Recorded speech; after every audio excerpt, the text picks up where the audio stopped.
Introduction au narcissisme. Sigmund Freud. Introduction au narcissisme. 1. Le terme narcissisme vient de la description clinique, et a été choisi en 1899 par Paul Nack II pour désigner les cas dans lesquels un individu prend son propre corps comme objet sexuel et le contemple avec plaisir, le caresse et l'embrasse, jusqu'à atteindre une complète satisfaction. Pris en ce point, le narcissisme constitue une perversion qui a monopolisé toute la vie sexuelle du sujet, remplissant en elle toutes les conditions que nous a révélées l'étude générale des perversions. La recherche psychanalytique nous a alors révélé des traits de ce comportement narcissique chez des personnes souffrant d'autres troubles, par exemple, selon Sadger, chez les homosexuels, faisant ainsi soupçonner que certaines localisations narcissiques de la libido se produisent également dans l'évolution sexuelle régulière de l'individu. Certaines difficultés dans l'analyse des sujets névrosés nous avaient déjà imposé ce soupçon, puisque l'une des conditions qui semblait finalement limiter l'action psychanalytique était précisément ce comportement narcissique du patient. En ce sens, le narcissisme ne serait plus une perversion mais le complément libidineux de l'égoïsme de l'instinct de conservation, égoïsme que nous attribuons à juste titre, dans une certaine mesure, à tout être vivant. L'idée d'un narcissisme primaire normal a fini par nous être imposée dans la tentative d'appliquer les hypothèses de la théorie de la libido à l'explication des démences précoces, Kraepelin, ou de la schizophrénie, Bleuler.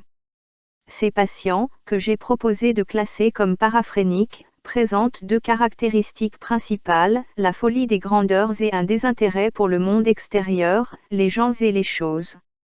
Cette dernière circonstance les soustrait complètement à l'influence de la psychanalyse, qui ne peut rien de tel à leur secours. Mais le retrait du paraphrénique devant le monde extérieur présente des caractères bien particuliers qu'il faudra déterminer. Aussi l'hystérique ou le névrosé obsessionnel perdent leur rapport à la réalité, et pourtant, l'analyse nous montre qu'ils n'ont pas rompu leur rapport érotique aux gens et aux choses. Ils le gardant dans leur fantasme, c'est-à-dire qu'ils ont substitué des objets réels à d'autres objets imaginaires, ou qu'ils les ont mêlés à eux, et, d'autre part, qu'ils ont renoncé à accomplir les actes moteurs nécessaires pour arriver à leur fin dans de tels objets. Seul cet état peut être proprement qualifié d'introversion de la libido, concept utilisé indifféremment par Jung. Le paraphrénique se comporte très différemment. Il semble avoir effectivement retiré sa libido des gens et des choses du monde extérieur, sans les avoir remplacés dans son fantasme. Quand, de toute façon, nous trouvons une telle substitution, elle est toujours de nature secondaire et correspond à une tentative de guérison, qui veut ramener la libido à l'objet. La question suivante se pose ici, quel est le devenir de la libido retirée des objets dans la schizophrénie ? La mégalomanie, caractéristique de ces états, indique la réponse, puisqu'elle s'est sûrement constituée aux dépens de la libido objectale. La libido retirée du monde extérieur a été apportée au moi, donnant ainsi naissance à un état que l'on peut nommer narcissisme. Mais la même mégalomanie n'est pas quelque chose de nouveau, mais comme nous le savons déjà, c'est l'intensification et la concrétisation d'un état qui avait déjà existé, une circonstance qui nous amène à considérer le narcissisme engendré en attirant à soi les investissements d'objets, comme un narcissisme secondaire, superposé à un narcissisme primaire recouvert d'influences diverses.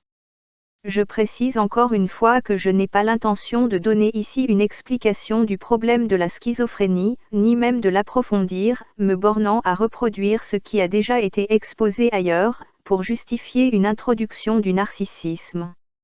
Nos observations et nos théories sur la vie mentale des enfants et des peuples primitifs nous ont également apporté une contribution importante à ce nouveau développement de la théorie de la libido.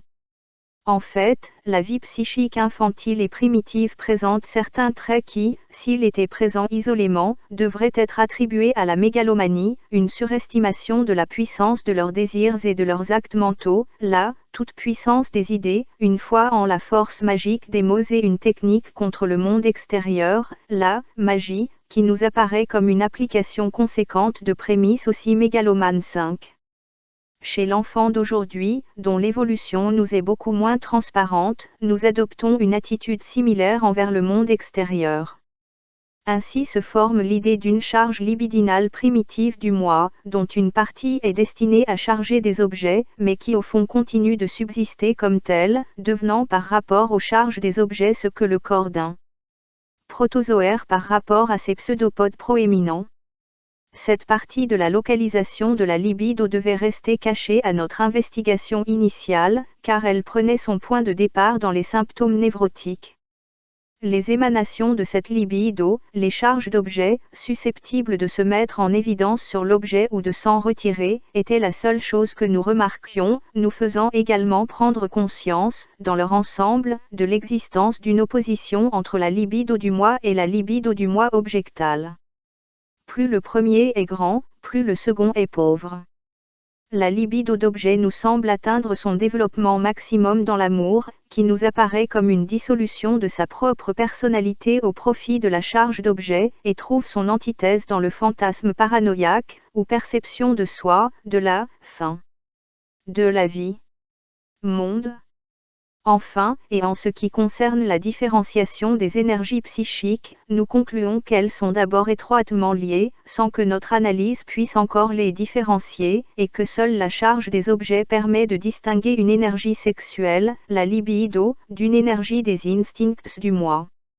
Avant d'aller plus loin, je dois résoudre deux questions qui nous amènent au nœud du même sujet. Premièrement, quelle relation peut exister entre le narcissisme, auquel nous avons affaire maintenant, et l'auto-érotisme, que nous avons décrit comme un état primaire de la libido? Deuxièmement, si nous attribuons au moi une charge primaire de libido, pourquoi devons-nous différencier une libido sexuelle d'une énergie non sexuelle des pulsions du moi? L'hypothèse de base d'une énergie psychique unitaire ne nous épargnerait-elle pas toutes les difficultés que présente la différenciation entre énergie des pulsions du moi et libido du moi et libido d'objet? À propos de la première question, nous signalerons déjà que l'hypothèse que dans l'individu il n'y a pas, dès l'origine, une unité comparable au moi, est absolument nécessaire. Le rôle doit être développé. Au lieu de cela, les instincts auto-érotiques sont primordiaux. Pour constituer le narcissisme, un autre élément doit venir s'ajouter à l'auto-érotisme, nouvel acte psychique. L'invitation à répondre de manière décisive à la deuxième question doit susciter un certain dégoût chez tout analyste. Nous répugnons, en effet, à abandonner l'observation pour des discussions théoriques stériles, mais, en tout cas, il ne faut pas éviter une tentative d'explication. Certes, des représentations comme celle d'une libido du moi, d'une énergie instinctive du moi, etc., ne sont ni très claires ni très riches de contenu, et une théorie spéculative de ces questions aurait tendance, avant tout, à s'asseoir comme reposant sur une notion définie. Mais, à mon avis, c'est précisément cette différence qui sépare une théorie spéculative parent d'une science basée sur l'interprétation de preuves empiriques. Cette dernière n'enviera pas à la spéculation le privilège d'un fondement logiquement inattaquable, mais se contentera d'idées initiales nébuleuses, à peine saisissables, qu'elle espère éclairer ou changer pour d'autres au cours de son développement. De telles idées ne constituent pas, en effet, le fondement sur lequel repose une telle science, puisque sa véritable base n'est que l'observation. Ils ne forment pas la base du bâtiment, mais son couronnement, et peuvent être remplacés ou enlevés sans aucun dommage. La valeur des concepts de libido du moi et de libido d'objet réside principalement dans le fait qu'ils sont issus de l'élaboration des caractéristiques intimes des processus névrotiques et psychotiques. La division de la libido en une libido propre au moi et une autre qui investit les objets est le prolongement inévitable d'une première hypothèse qui divisait les pulsions en pulsions du moi et en pulsions sexuelles. Cette première division m'a été imposée par l'analyse des névroses de transfert pur, hystérie et névrose obsessionnelle, et je sais seulement que toutes les autres tentatives pour expliquer ces phénomènes par d'autres moyens ont complètement échoué. En l'absence de toute théorie des instincts, quelle que soit son orientation, il est licite, et même obligatoire, d'effectuer toute hypothèse de manière cohérente, jusqu'à ce que son exactitude ou son erreur soit vérifiée. En faveur de l'hypothèse d'une différenciation primitive entre pulsions sexuelles et pulsions du moi, diverses circonstances témoignent, outre leur utilité dans l'analyse des névroses de transfert. Nous concédons, bien entendu, que ce témoignage ne saurait être considéré comme définitif par lui-même, puisqu'il pourrait s'agir d'une énergie psychique indifférente, qui ne devenait libido qu'au moment d'investir l'objet. Mais notre différenciation correspond d'abord à la division actuelle des instincts en deux catégories fondamentales, la faim et l'amour. Deuxièmement, il est soutenu par certaines circonstances biologiques. L'individu vit en effet une double existence, comme une fin en soi et comme un maillon d'une chaîne qu'il sert indépendamment de sa volonté, sinon contre elle. Il considère la sexualité comme l'une de ses propres fins, tandis que, d'un autre point de vue, on voit bien que lui-même n'est qu'un ajout à son plasma germinatif, au service duquel il met ses forces, en échange d'une prime de le plaisir, qui n'est que le substratum mortel d'une substance immortelle peut-être. La séparation établie entre les pulsions sexuelles et les pulsions du moi ne ferait que refléter cette double fonction de l'individu. Troisièmement, nous devrons nous rappeler que toutes nos idées psychologiques provisoires devront être attribuées à un moment donné à des substrats organiques, et nous trouverons alors plausible que ce sont des matériaux et des processus chimiques spéciaux qui exercent l'action de la sexualité et facilitent la poursuite de l'individualité. La vie dans celle de l'espèce. De notre côté, nous assistons. Nous acceptons également cette probabilité, tout en substituant les matériaux chimiques spéciaux aux énergies psychiques spéciales. Précisément parce que j'essaie toujours d'éloigner de la psychologie toute pensée d'un autre ordre, même biologique, je dois maintenant avouer que l'hypothèse de séparer les pulsions du moi des pulsions sexuelles, c'est-à-dire la théorie de la libido, n'a qu'un sens. Base psychologique minimale et repose plutôt sur une base biologique. Ainsi, pour ne pas me tromper sur l'inconscient, je dois être prêt à abandonner cette hypothèse dès que notre travail psychanalytique nous en fournira une plus acceptable sur les pulsions. Mais jusqu'à présent, ce n'est pas le cas. Il se peut aussi que l'énergie sexuelle, la libido, ne soit, au fond, qu'un produit différentiel de l'énergie générale du psychisme. Mais une telle déclaration n'est pas non plus d'une grande portée. Il renvoie à des choses si éloignées des problèmes de notre observation et si inconnues, qu'il devient aussi inutile d'en discuter que de s'en servir. Assurément, cette identité primordiale est aussi peu utile à nos fins d'analyse que la parenté primordiale de toutes les races humaines laisse à la preuve de parenté exigée par l'autorité judiciaire pour statuer sur un héritage. Ces spéculations ne nous conduisent à rien de positif, mais comme on ne peut attendre qu'une autre science nous fournisse une théorie décisive des instincts, il conviendra toujours de voir si une synthèse des phénomènes psychologiques peut éclairer ces énigmes biologiques fondamentales.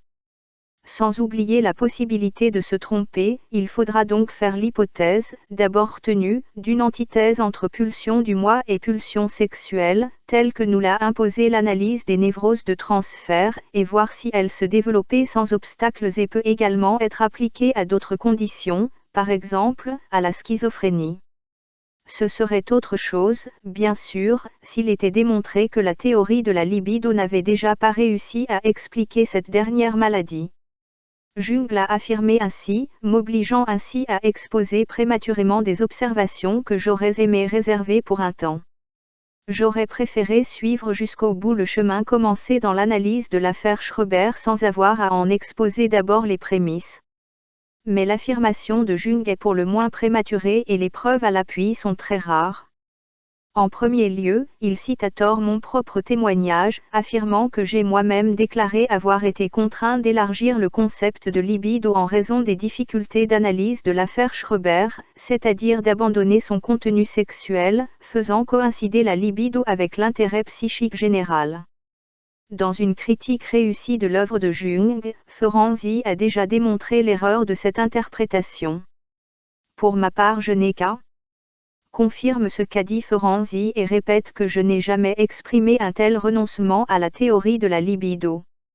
Un autre des arguments de Jung, que la perte de la fonction normale de la réalité ne peut être que la cause de la rétraction de la libido n'est pas un argument, mais une affirmation gratuite, elle pose question, elle cache le problème, et sauve votre discussion, car ce qu'il faut précisément rechercher, c'est si une telle rétractation est possible et comment elle se produit.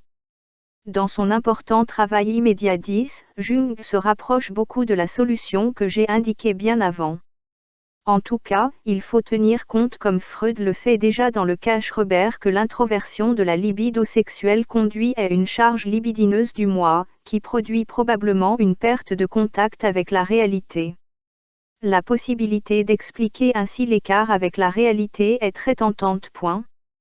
Mais contrairement à ce à quoi on pouvait s'attendre après cet énoncé, Jung ne revient pas beaucoup sur une telle possibilité, et quelques pages plus loin il l'exclut, observant que d'une telle condition peut-être naîtra la psychologie d'un anachorète ascétique, mais pas une folie précoce. L'inconsistance de cet argument est démontrée en indiquant qu'un tel anachorète, décidé à éteindre toute trace d'intérêt sexuel, mais sexuel seulement au sens vulgaire du terme, n'aurait même pas à présenter une localisation anormale de la libido. Il peut garder son intérêt sexuel totalement séparé des humains et l'avoir sublimé, en le transformant en un intérêt intense envers le divin, le naturel ou l'animal, sans avoir succombé à une introversion de la libido sur ses fantasmes ou à un retour de celle-ci vers son propre soi. À notre avis, Jung oublie complètement dans cette comparaison la possibilité de distinguer un intérêt émanant de sources érotiques et un autre d'origine différente. Enfin, il faut rappeler que les recherches de l'école suisse, malgré leur mérite, n'ont réussi à éclairer que 2 points du tableau de la démence précoce, sur l'existence de complexes communs aux hommes sains et aux névrosés et sur l'analogie de leurs fantasmes avec les mythes des peuples, sans pouvoir obtenir d'explication sur le mécanisme de la maladie. Ainsi, nous pouvons rejeter l'affirmation de Jung selon laquelle la théorie de la libido a échoué dans sa tentative d'expliquer la démence précoce, excluant ainsi son application aux névroses. 2. L'étude directe du narcissisme rencontre encore des difficultés insurmontables. Le meilleur accès indirect reste l'analyse des paraphrénies. De même que les névroses de transfert nous ont facilité l'observation des tendances instinctives libidinales, les démences précoces et la paranoïa devront nous donner une rétrospective de la psychologie de soi. Il nous faudra alors déduire encore des déformations et des intensifications du pathologique, ce qui est normal, apparemment simple. En tout cas, d'autres voies d'approche de la connaissance du narcissisme s'ouvrent encore à nous. Ces voies sont l'observation des maladies organiques, de l'hypocondrie et de la vie érotique des sexes. En consacrant mon attention à l'influence des maladies organiques sur la distribution de la libido, je suis une suggestion de mon collègue le Dr S. Ferenczi. Nous savons tout, et nous considérons comme naturel, que l'individu affligé de douleurs ou de malaises organiques cesse de s'intéresser au monde extérieur, dès lors que celui-ci n'est pas lié à son mal. Une observation plus attentive nous montre qu'il retire aussi l'intérêt libidineux de ces objets érotiques, cessant ainsi d'aimer pendant qu'il souffre. La vulgarité de ce fait ne doit pas nous empêcher de lui donner une expression en termes de théorie de la libido. Nous dirons alors que le patient retire ses charges de libido à son moi pour les accentuer à nouveau vers la guérison.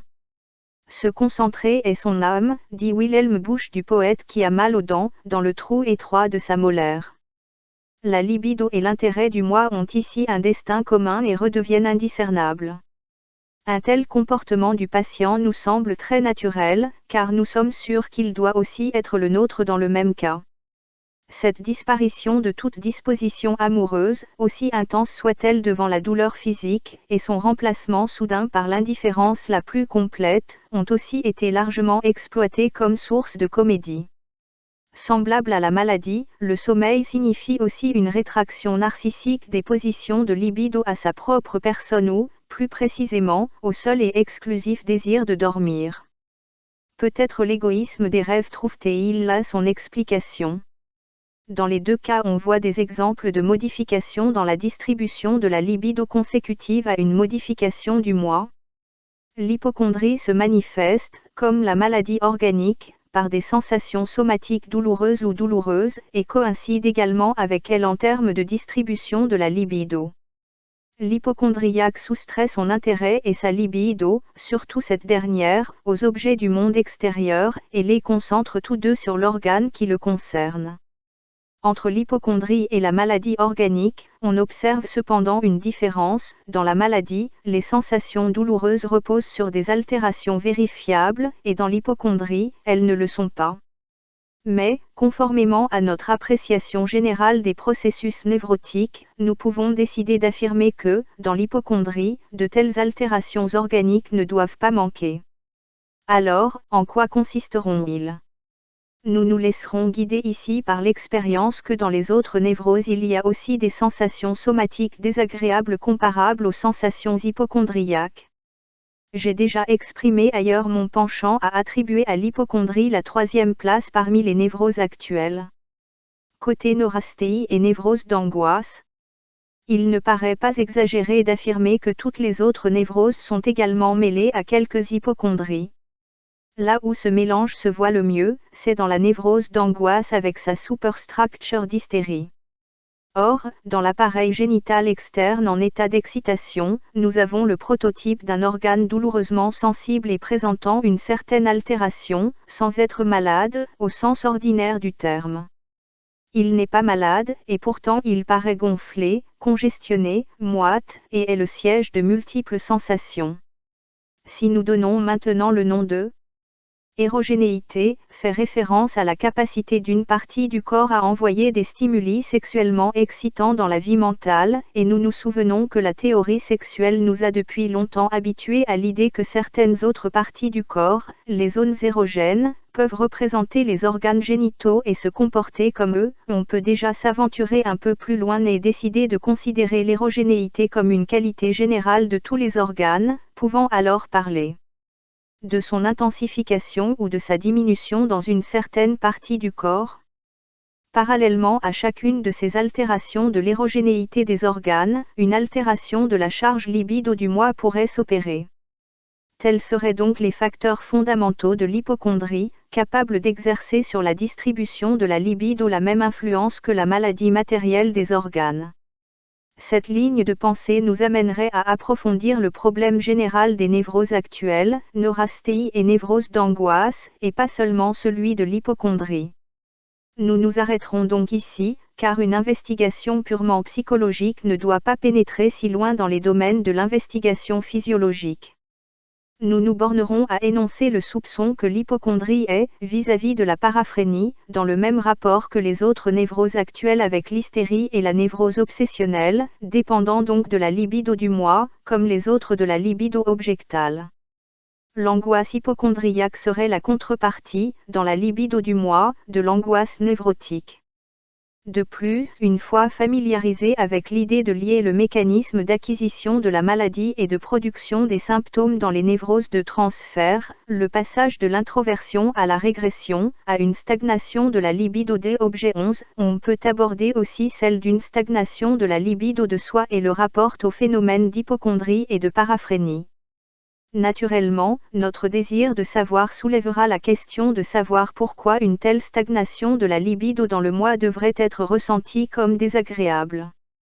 Pour l'instant, je voudrais me borner à indiquer que le déplaisir est l'expression d'un accroissement de tension, étant donc une quantité d'événements matériels qui, ici comme ailleurs, devient le qualité psychique du déplaisir.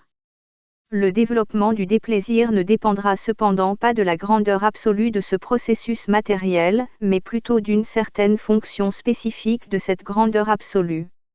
À partir de là, nous pouvons déjà aborder la question de savoir pourquoi la vie mentale est forcée de franchir les frontières du narcissisme et d'investir les objets extérieurs de libido. La réponse déduite du parcours mental que nous avons suivi serait que le dit besoin surgit lorsque la charge libidineuse du moi dépasse une certaine mesure. Un égoïsme intense protège contre la maladie, mais, après tout, il faut commencer à aimer pour ne pas tomber malade et on tombe malade dès qu'une frustration nous empêche d'aimer. Cela suit un peu les vers de Heine sur une description qu'il fait de la psychogenèse de la création, dit Dieu, la maladie était sans aucun doute la cause finale de toute envie de créer. En créant, je peux m'améliorer, en créant, je deviens en bonne santé. Nous avons reconnu notre appareil psychique comme une instance chargée de surmonter les excitations qui engendreraient du mécontentement ou agiraient de manière pathogène. L'élaboration psychique développe des performances extraordinaires en termes de dérivation interne d'excitation qui ne sont pas susceptibles de décharge externe immédiate ou dont la décharge externe immédiate n'est pas souhaitable. Mais pour cette élaboration interne, il est indifférent, d'abord, d'agir sur des objets réels ou imaginaires.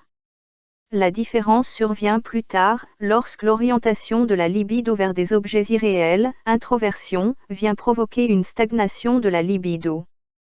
La mégalomanie permet aux paraphrénies de procéder à une élaboration interne similaire de la libido retirée du moi, et peut-être seulement lorsque cette élaboration échoue, la stagnation de la libido dans le moi devient pathogène et déclenche le processus de guérison qui s'impose à nous comme une maladie. J'essaierai maintenant de pénétrer de quelques pas dans le mécanisme de la paraphrénie, en rassemblant les observations qui me paraissent déjà importantes. La différence entre ces affections et les névroses de transfert réside, pour moi, dans la circonstance que la libido, libérée par la frustration, ne reste pas attachée aux objets dans le fantasme, mais se replie dans le moi. La mégalomanie correspond alors à la maîtrise psychique de cette libido accrue et est le pendant de l'introversion sur les fantasmes dans les névroses de transfert. Corrélativement, la défaillance de cette fonction psychique correspondrait à l'hypocondrie de la paraphrénie, homologue à l'angoisse des névroses de transfert. Nous savons déjà que cette angoisse peut être surmontée par une poursuite de l'élaboration psychique, c'est-à-dire, par la conversion, par des formations réactives ou par la constitution d'un dispositif protecteur, phobie. C'est la position prise dans les paraphrénies par la tentative de restitution, processus auquel nous devons les phénomènes pathologiques manifestes.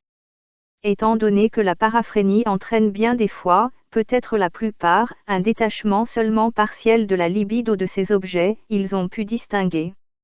Suivez dans sa table 3 groupes de phénomènes. 1. Ceux qui restent dans un état de normalité ou de névrose, phénomène résiduel. 2. Celle du processus pathologique, détachement de la libido de ces objets, mégalomanie, troubles affectifs, hypocondrie et régression de toutes sortes. Et 3. Celle de la restitution, qui lie encore la libido aux objets, soit à la manière de l'hystérie, démence précoce ou paraphrénie proprement dite, soit à celle d'une névrose obsessionnelle, paranoïa. Cette nouvelle charge de libido se produit à un niveau différent et dans des conditions différentes de la première. La différence entre les névroses de transfert qui y sont créées et les produits correspondants du moi normal nous fournirait un aperçu profond de la structure de notre appareil mental. La vie érotique humaine, avec ses diverses variantes chez l'homme et la femme, constitue le troisième accès à l'étude du narcissisme. De même que la libido de l'objet cachait d'abord à notre observation la libido du moi, nous n'avons pas remarqué jusqu'au choix de l'objet par le nourrisson, et l'aîné, qu'il tire lui-même ses objets sexuels de ses expériences de satisfaction. Les premières satisfactions sexuelles auto-érotiques sont vécues en relation avec des fonctions vitales destinées à la conservation. Les pulsions sexuelles reposent initialement sur la satisfaction des pulsions du moi, et ce n'est que plus tard qu'elles deviennent indépendantes de ces dernières. Mais cette relation se manifeste aussi dans le fait que les personnes chargées de nourrir, soigner et protéger l'enfant en sont les premiers objets sexuels, c'est-à-dire d'abord la mère ou ses substituts. À côté de ce type de choix d'objet, que l'on peut appeler le type supportant, ou anaclitique, en l'angstipu, la recherche psychanalytique a découvert un deuxième type que nous ne soupçonnions même pas. Nous avons constaté que de nombreuses personnes, et en particulier celles chez qui le développement de la libido a subi des perturbations, par exemple, les pervers et les homosexuels, ne choisissent pas leur objet érotique ultérieur en fonction de l'image de la mère, mais en fonction de l'image de la mère. Sa propre personne. Ils manifestent une recherche de soi comme objet érotique, faisant ainsi leur choix d'objet selon un type que l'on peut qualifier de narcissique. Dans cette observation, il faut voir la principale raison qui nous a conduit à adopter l'hypothèse du narcissisme. Mais de cette découverte nous n'avons pas conclu que les hommes se divisaient en deux groupes, selon qu'ils faisaient leur choix d'objet selon le type de support ou le type narcissique, mais plutôt nous avons préféré supposer que l'individu trouve ouvert devant lui deux voies différentes pour le choix de l'objet, pouvant préférer l'une des deux. Nous disons donc que l'individu a deux objets sexuels primitifs, lui-même et la femme nourricière, et nous supposons ainsi le narcissisme primaire de tout être humain, qui finira par se manifester plus tard, en bonne place dans son choix d'objet. L'étude du choix d'objet chez les hommes et les femmes révèle des différences fondamentales, bien que, naturellement, non régulières. L'amour total pour l'objet, selon le type de support, est caractéristique de l'homme. Elle montre cette hyperestimation sexuelle singulière, qui trouve peut-être son origine dans le narcissisme primitif de l'enfant, et qui correspond donc à un transfert du même sur l'objet sexuel. Cette hyperestimation sexuelle permet la genèse de l'état amoureux, si particulier et si évocateur de la compulsion névrotique, affirmé que l'on peut se référer, par conséquent, à un appauvrissement de la libido du moi au profit de l'objet. L'évolution montre un cours très différent chez le type de femme le plus ordinaire, et probablement le plus pur et le plus authentique. Chez ce type de femme, avec la puberté et du fait du développement des organes sexuels féminins, jusqu'alors latents, semble se manifester une intensification du narcissisme primitif, défavorable à la structuration d'un amour objectal régulier et accompagné d'une hyperstimulation sexuelle. Surtout chez les belles femmes, naît pour elles-mêmes une complaisance du sujet qui compense les restrictions imposées par la société sur son choix d'objet. Ces femmes ne s'aiment vraiment qu'elles-mêmes et avec la même intensité avec laquelle l'homme les aime. Elles n'ont pas besoin d'aimer, mais d'être aimées, et elles acceptent l'homme qui remplit cette condition. L'importance de ce type de femmes pour la vie érotique des hommes est très élevée, car elles exercent une attraction maximale sur eux, et pas seulement pour des raisons esthétiques, car elles sont généralement les plus belles, mais aussi à la suite de constellations psychologiques très intéressantes. Il est en effet bien visible que le narcissisme d'une personne exerce une grande attraction sur les autres qui ont totalement renoncé au leur et se retrouvent à revendiquer l'amour de l'objet. L'attrait des enfants repose en grande partie sur leur narcissisme, leur autosatisfaction et leur inaccessibilité, tout comme celui de certains animaux qui semblent ne pas du tout se soucier de nous, par exemple les chats et les grosses bêtes sauvages. De même, en littérature, le type du criminel célèbre et de l'humoriste retient notre attention par l'acharnement narcissique avec lequel ils savent éloigner de leur moi tout ce qui pourrait le rabaisser.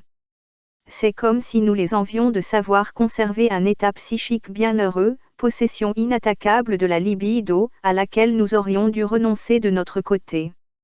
Mais l'extraordinaire attrait de la femme narcissique a aussi son revers, une grande partie de l'insatisfaction de l'homme amoureux, ses doutes sur l'amour de la femme, ses lamentations sur les énigmes de son caractère trouvent leurs racines dans cette incongruité des types de choix d'objets. Peut-être n'est-il pas inutile de s'assurer que cette description de la vie érotique féminine n'implique aucune tendance à diminuer les femmes. En dehors de ce que j'ai l'habitude. Pour rester rigoureusement à l'écart de toute opinion tendancieuse, je sais très bien que ces variantes correspondent à la différenciation des fonctions dans un ensemble biologique extraordinairement compliqué. Mais, en plus, je suis prêt à admettre qu'il y a beaucoup de femmes qui aiment selon le type masculin et développent également l'hyperstimulation sexuelle correspondante. Aussi pour les femmes narcissiques et celles qui sont restées froides envers les hommes, il existe un chemin qui les mène à l'amour objectal dans toute sa plénitude. Chez l'enfant auquel ils donnent la vie, une partie de leur propre corps leur est présentée comme un objet extérieur, auquel ils peuvent consacrer tout l'amour objectal, sans pour autant abandonner leur narcissisme. Enfin, il y a encore d'autres femmes qui n'ont pas besoin d'attendre d'avoir un enfant pour passer du narcissisme, secondaire, à l'amour objectal. Elles se sont senties masculines avant la puberté et ont suivi, dans leur développement, une partie de la trajectoire masculine, et lorsque cette aspiration à la masculinité est brisée par la maturité féminine, elles conservent la capacité d'aspirer à un idéal masculin, qui en réalité, n'est rien de plus que la continuation de la créature masculine qu'ils étaient eux-mêmes. Nous terminerons ces propos par une brève revue des voies de choix d'objets. Est aimé. Premier. Selon le type narcissique. A. Ce que l'on est, soi-même. B. Lequel était. C. Ce que l'on aimerait être. D. À la personne qui faisait partie de soi. Deuxième. Selon le type de support, ou anaclitique. A. À la femme nourricière. B. L'homme protecteur. Et au suppléant que chacun de ces deux la part en longue série. Le cas C, du premier type devra encore être justifié par des observations complémentaires. Ailleurs et dans une relation différente, nous aurons également à étudier la signification du choix d'objets narcissiques pour l'homosexualité masculine. Le narcissisme primaire de l'enfant que nous assumons, qui contient une des prémices de nos théories de la libido, est plus difficile à appréhender par l'observation directe qu'à vérifier par déduction à partir d'autres points.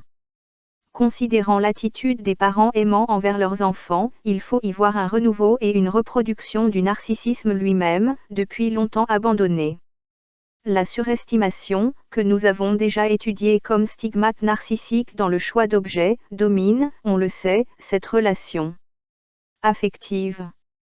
Toutes les perfections sont attribuées à l'enfant, ce à quoi une observation plus sereine ne trouverait peut-être pas de raison, et tous ses défauts sont niés ou oubliés. Incidemment lié à cela est le rejet de la sexualité infantile.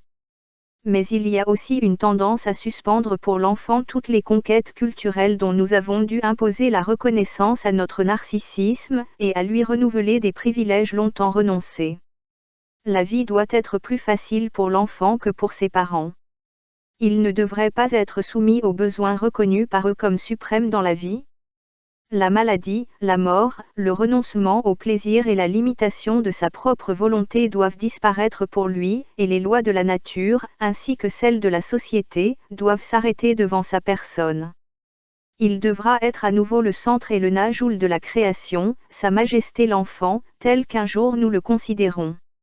Elle doit exaucer les désirs non exaucés de ses parents et devenir un grand homme ou un héros à la place de son père, ou, si elle est une femme, épouser un prince, au dédommagement tardif de sa mère. Point le plus épineux du système narcissique, l'immortalité de soi, si durement niée par la réalité, conquiert son affirmation en se réfugiant dans l'enfant. L'amour parental, si touchant et si enfantin au fond, n'est rien d'autre qu'une résurrection du narcissisme parental, qui révèle clairement son ancienne nature dans cette transformation en amour d'objet. 3. Les perturbations auxquelles est exposé le narcissisme primitif de l'enfant, les réactions avec lesquelles le sujet infantile s'en défend et les voies par lesquelles il est ainsi conduit, constituent un sujet très important, non encore examiné, et que nous allons réserver à une étude minutieuse et complète. Pour l'instant, nous pouvons désagréger de cet ensemble l'un de ses éléments les plus importants, le complexe de castration, peur de perdre le pénis chez le garçon et envie du pénis chez la fille, et l'examiner en relation avec l'intimidation sexuelle précoce. La recherche psychanalytique qui nous permet, en général, de poursuivre les destinées des pulsions libidinales lorsque celles-ci, isolées des pulsions du moi, se trouvent en opposition avec elles, nous facilite dans ce secteur certaines déductions sur un temps et une situation psychique où les deux types d'instincts agissent dans le même sens et sont inséparablement mêlés en tant qu'intérêt narcissique. De cette totalité a Adler a puisé sa protestation masculine, dans laquelle il voit presque le seul moteur de la genèse du caractère et des névroses, mais qu'il ne fonde pas sur une tendance narcissique et donc encore libidineuse, mais dans une valorisation sociale. La recherche psychanalytique a reconnu l'existence et l'importance de la protestation masculine, depuis le début, mais plaide contre Adler pour sa nature narcissique et sa provenance complexe de castration. Constitue un des facteurs de la genèse du caractère et est totalement inadéquate pour l'explication des problèmes des névroses, dans laquelle Adler ne veut voir que la manière dont elles servent les instincts du moi. Il est pour moi tout à fait impossible de fonder la genèse de la névrose sur la base étroite du complexe de castration, si puissant qu'il se manifeste aussi chez l'homme sous l'action des résistances opposées à la guérison. Enfin, je connais des cas de névrose où la protestation masculine, ou, dans notre sens, le complexe de castration, ne joue aucun rôle pathogène ou n'apparaît pas du tout. L'observation de l'adulte normal nous montre que son ancienne mégalomanie est fortement atténuée et que les caractères infantiles dont nous avons déduit son narcissisme infantile sont fortement estompés. Qu'est devenue la libido du moi ? Doit-on supposer que toute sa richesse a été dépensée en frais d'articles ? Cette possibilité contredit toutes nos déductions. La psychologie du refoulement nous oriente vers une autre solution. Nous avons découvert que les tendances instinctives libidinales succombent au refoulement pathogène lorsqu'elles entrent en conflit avec les représentations éthiques et culturelles de l'individu. Nous ne voulons nullement dire que le sujet est une simple connaissance intellectuelle de l'existence de telles idées, mais plutôt qu'il leur reconnaisse une norme et se soumette à leurs exigences. Nous avons dit que le refoulement relève de soi, mais on peut encore préciser davantage en disant qu'il relève de l'estime de soi. Ces mêmes impulsions, événements, désirs et impressions qu'un individu donné tolère en lui-même ou du moins élabore consciemment, sont rejetés avec indignation par les autres ou même étouffés avant qu'ils ne puissent atteindre la conscience. Mais la différence contenue dans la condition de l'expression peut aisément s'exprimer en des termes qui facilitent sa considération du point de vue de la théorie de la libido. On peut dire que l'un de ces sujets a construit en lui-même un idéal auquel il compare son moi actuel, tandis que l'autre manque d'un tel idéal. La formation d'un idéal serait, de la part du moi, la condition du refoulement. L'amour égocentrique dont le moi vrai a été l'objet dans l'enfance est voué à ce moi idéal. Le narcissisme apparaît déplacé sur ce nouveau moi idéal, paré, comme l'enfantin, de toutes les perfections. Comme toujours dans le domaine de la libido, l'homme se révèle ici, une fois de plus, incapable de renoncer à une satisfaction déjà savourée autrefois. Il ne veut pas renoncer à la perfection de son enfance, et comme il n'a pu la maintenir face aux enseignements reçus au cours de son développement et à l'éveil de son propre jugement, il tente de la reconquérir sous la forme de l'idéal soi. Ce qu'il projette devant lui comme son idéal, c'est le remplacement du narcissisme perdu de son enfance, dans laquelle il était lui-même son propre idéal. Examinons maintenant les rapports de cette formation d'idéal avec la sublimation. La sublimation est un processus lié à la libido d'objet et consiste dans le fait que l'instinct est orienté vers un but différent et très éloigné de la satisfaction sexuelle. La chose la plus importante à son sujet est la séparation du sexuel. L'idéalisation est un processus qui a un effet sur l'objet, l'agrandissant et l'élevant psychiquement, sans transformer sa nature. L'idéalisation peut se produire aussi bien dans le domaine de la libido du moi que dans celui de la libido d'objet. Ainsi, l'hyperestimation sexuelle de l'objet en est une idéalisation. Par conséquent, dans la mesure où la sublimation décrit quelque chose qui se passe avec l'instinct et l'idéalisation quelque chose qui se passe avec l'objet, alors ce sont deux concepts totalement différents. La formation d'un moi idéal est parfois confondue à tort avec la sublimation des instincts. Le fait qu'un individu ait troqué son narcissisme contre la vénération d'un moi idéal n'implique pas qu'il ait réalisé la sublimation de ses instincts libidineux. Le moi idéal exige cette sublimation, mais ne peut l'imposer. La sublimation continue d'être un processus distinct, dont le stimulus peut partir de l'idéal, mais dont l'exécution reste totalement indépendante de ce stimulus. C'est précisément chez les névrosés que l'on trouve les plus grandes différences de potentiel entre le développement du moi idéal et le degré de sublimation de ses instincts libidineux primitifs, et, en général, il est plus difficile de convaincre un idéaliste de la localisation inappropriée de son moi. Libido qu'un homme simple est mesuré dans ses aspirations. La relation entre la formation d'un idéal du moi et la causalité de la névrose est également très différente de celle de la sublimation. La production d'un idéal élève, comme nous l'avons déjà dit, les exigences de soi et favorise plus que toute autre chose le refoulement. Au lieu de cela, la sublimation représente un moyen de répondre à ces demandes sans recourir à la répression. Il ne serait pas surprenant que nous trouvions une instance psychique spéciale chargée d'assurer la satisfaction narcissique dans le moi idéal et qui, conformément à sa fonction, surveille en permanence le moi actuel et le compare à l'idéal. Si une telle instance existe, nous ne serons nullement surpris de la découvrir, puisque nous y reconnaîtrons immédiatement ce que nous appelons la conscience morale. La reconnaissance de cet exemple nous permet de mieux comprendre ce que l'on appelle le délire d'autoréférence ou, plus précisément, le délire d'être observé, si manifeste dans la symptomatologie des maladies paranoïaques et qui peut peut-être aussi apparaître comme un trouble isolé ou inclus. dans une névrose de transfert? Les malades se lamentent alors que toutes leurs pensées soient découvertes par les autres et que toutes leurs actions soient observées et espionnées. Ils sont informés de la performance de cette instance par des voix mystérieuses, qui leur parlent typiquement à la troisième personne. Maintenant il y repense, maintenant il s'en va. Cette plainte des malades est parfaitement justifiée et correspond à la vérité. En chacun de nous, et dans la vie normale, il existe vraiment un tel pouvoir, qui observe, avertit et critique toutes nos intentions. Le délire d'être observé représente ce pouvoir de manière régressive, découvrant ainsi sa genèse et la raison pour laquelle le patient se rebelle contre lui.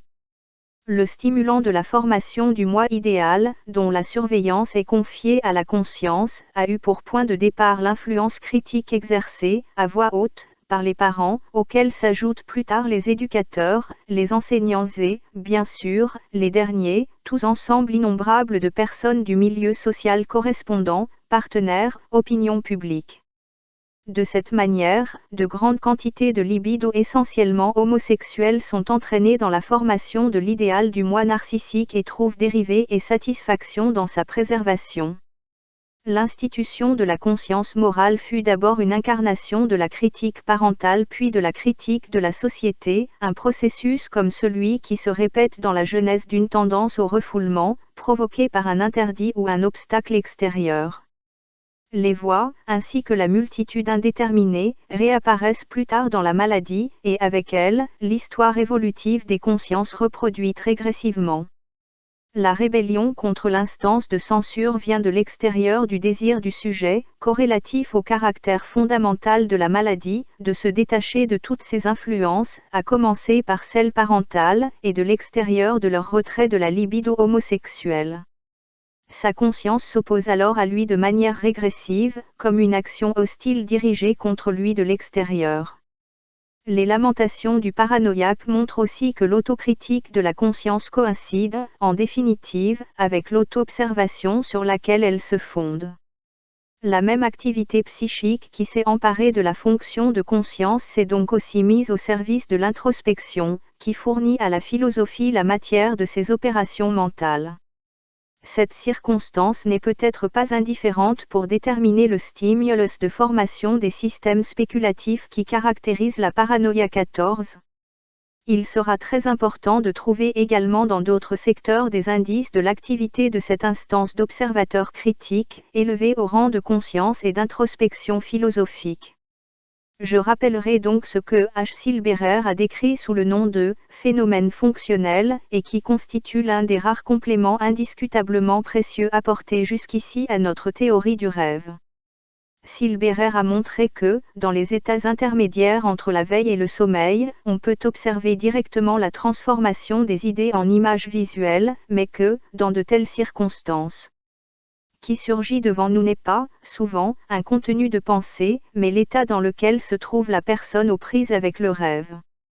Elle a aussi montré que certaines conclusions de rêves et certains détails de ceux-ci correspondent exclusivement à la perception de soi de l'état de repos ou d'éveil. Il a ainsi découvert la participation de la perception de soi au sens du délire d'observation paranoïaque à la production onirique. Cette participation est très irrégulière. Il a dû passer inaperçu pour moi, car il ne joue aucun rôle reconnu dans mes rêves. En revanche, chez les personnes ayant des dons philosophiques et habituées à l'introspection, c'est peut-être très perceptible. On se souviendra d'avoir constaté que la production du rêve naît sous la domination d'une censure qui impose une déformation aux idées latentes du rêve. Mais nous n'avions pas à nous représenter cette censure comme un pouvoir spécial, mais plutôt comme une partie des tendances répressives dominantes du moi qui semblaient être orientées vers les idées du rêve. En pénétrant plus avant dans la structure du moi, on peut aussi reconnaître ce censeur du rêve dans le moi idéal et dans les manifestations dynamiques de la conscience morale. Si nous supposons que pendant le repos, il maintient encore une certaine attention, nous comprendrons comment la prémisse de son activité, l'auto-observation et l'autocritique, peut apporter une contribution au contenu du rêve, avec des avertissements tels que « maintenant tu es trop somnolente pour penser » ou « maintenant réveillez-vous ».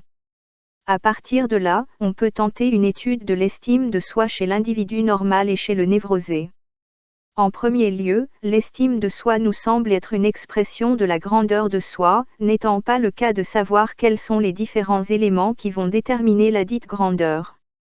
Tout ce qu'une personne possède ou réalise, tout résidu du sentiment de toute puissance primitive confirmé par son expérience, contribue à augmenter son estime de soi. En introduisant notre différenciation des pulsions sexuelles et des pulsions du moi, nous devons reconnaître dans l'estime de soi une relation intime avec la libido narcissique. Pour ce faire, nous nous appuyons sur deux faits fondamentaux, que l'estime de soi apparaît intensifiée dans les paraphrénies et affaiblie dans les névroses de transfert, et que dans la vie érotique ne pas être aimé diminue l'estime de soi, et être aimé l'augmente. Nous avons déjà indiqué que l'être aimé constitue la fin et la satisfaction dans le choix narcissique d'objets. De plus, il n'est pas difficile de constater que la charge libido des objets n'intensifie pas l'estime de soi. La dépendance à l'objet aimé fait diminuer ce sentiment, l'amant est humble. Celui qui aime perd, pour ainsi dire, une partie de son narcissisme, et ne peut que se rattraper en étant aimé. Dans toutes ces relations, l'estime de soi semble rester liée à la participation narcissique à l'amour. La perception de l'impuissance, de l'impossibilité d'aimer, due à des troubles physiques ou mentaux, diminue dramatiquement l'estime de soi. C'est à mon avis une des causes du sentiment d'infériorité du sujet dans les névroses de transfert. Mais la source principale de ce sentiment est l'appauvrissement du moi, résultant des grandes charges de libido qui lui sont prélevées, c'est-à-dire les atteintes au moi par des tendances sexuelles qui ne sont plus soumises à aucun contrôle. Adler a indiqué à juste titre que la perception par un sujet de vie psychique active de certains défauts organiques agit comme un stimulus capable de performance, et provoque, par hypercompensation, une performance plus intense. Mais il serait très exagéré de vouloir rapporter toute bonne performance à cette condition d'infériorité organique primitive. Tous les peintres ne souffrent pas d'un défaut visuel, et tous les bons orateurs ne commencent pas comme des bègues. Il existe également de nombreuses performances extraordinaires basées sur d'excellentes dotations organiques. Dans l'étiologie des névroses, l'infériorité organique et le développement imparfait jouent un rôle négligeable, de même que le matériel de la perception courante concernant la production onirique. La névrose s'en sert comme prétexte, ainsi que tous les autres facteurs qui peuvent lui servir à le faire. Si une patiente nous fait croire qu'elle a dû tomber malade d'une névrose parce qu'elle est laide, difforme et peu attirante, rendant impossible à quiconque de l'aimer, il ne faudra pas qu'une autre patiente nous fasse changer d'avis en nous montrant qu'elle reste tenace à l'abri de sa névrose et de sa répulsion sexuelle, bien qu'extraordinairement désirable et désirée. Les femmes hystériques ont tendance à être, pour la plupart, très attirantes, voire belles, et, d'autre part, l'accumulation de laideurs et de terres organiques dans les classes inférieures de notre société ne contribue pas sensiblement à augmenter l'incidence des maladies névrotiques chez les ce-milieux. Les relations de l'estime de soi avec l'érotisme, avec les charges d'objets libidineuses, peuvent être enfermées dans les formules suivantes. Deux cas doivent être distingués, selon que les charges libido sont syntoniques au moi ou on subit, au contraire, un refoulement. Dans le premier cas, étant donné un usage de la libido accepté par le moi, l'amour est valorisé comme toute autre activité du moi.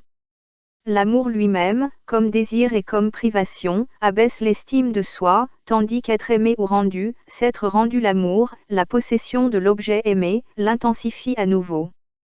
Face à un refoulement de la libido, la charge libidinale est ressentie comme un grave vidage du moi, la satisfaction amoureuse devient impossible, et le nouvel enrichissement du moi ne peut s'opérer qu'en retirant aux objets la libido qui les a investis.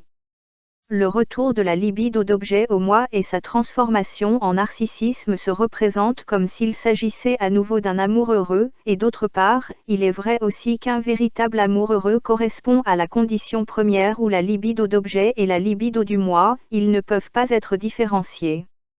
L'importance du sujet et l'impossibilité d'en avoir une vision d'ensemble justifieront l'adjonction de quelques autres observations, sans ordre particulier.